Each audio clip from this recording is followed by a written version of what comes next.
30. 30. 30. 30 years. Years. Years. 30 years. 30. 30 years. One voice. One voice. One voice. One voice.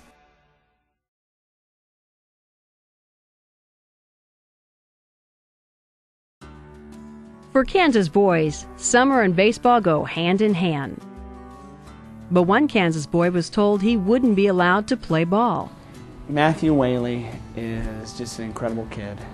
And his mom, Jennifer Behrens, is an amazing person and has incredible strength. When Matthew was 7, we signed him up to play coach pitch ball at the rec league in the town in which we lived. And everything was going along, and we got a phone call from the coach's wife, and I had informed her that I had had conversations with the rec department and that Matthew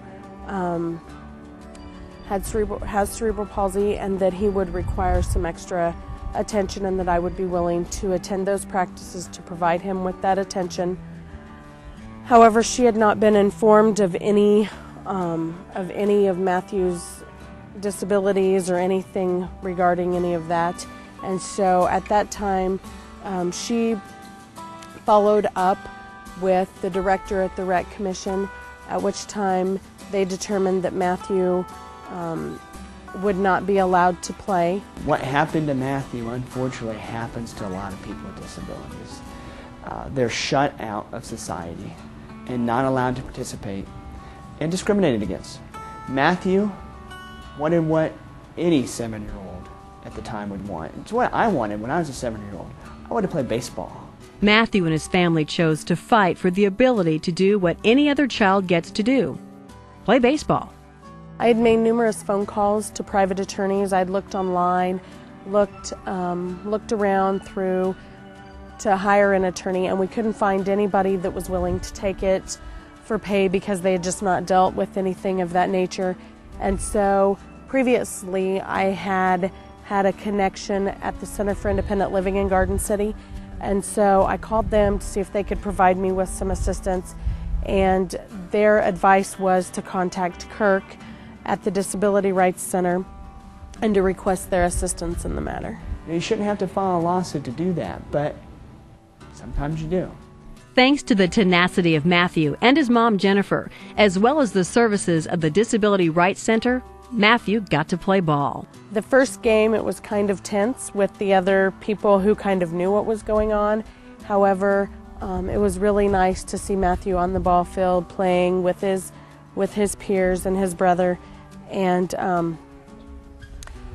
he was really excited to be able to play. Matthew also got to share his story nationally. We received a call from Rocky at the Disability Rights Center asking if Matthew and I would be willing to travel to Washington, D.C. And speak with the individuals from the National Disability Rights Network. They had a ceremony, and Matthew and I spoke at that ceremony along with another individual who had also had similar experiences with discrimination. What has happened to public attitudes toward the disabled in these 15 years? Attitudes have changed, but not always. And there were 2 stories in the news this past month of kids playing baseball. One was a kid named Matthew Whaley, who's an 8-year-old in Kansas, and he has cerebral palsy. He uses a walker. He wanted to play baseball like his older brother, but the recreation department said no. Matthew Whaley went into a courtroom and showed the judge how he can swing a bat with one hand and hold on to the walker with the other. The judge said, let's let him play. And so a kid like Matthew Whaley, he doesn't think about limits anymore. Matthew is a courageous young man. Together with his mother and with the help of the Disability Rights Center, Matthew fought for the opportunity to play baseball. Most children and their parents would never think of having to overcome the challenges Matthew and his mom faced just to play Little League. But Matthew faces challenges most of us never will. I was really touched by his strength and his perseverance. The Disability Rights Center stepped up to the plate and helped Matthew hit discrimination out of the park. I'm happy that the judge let me play well.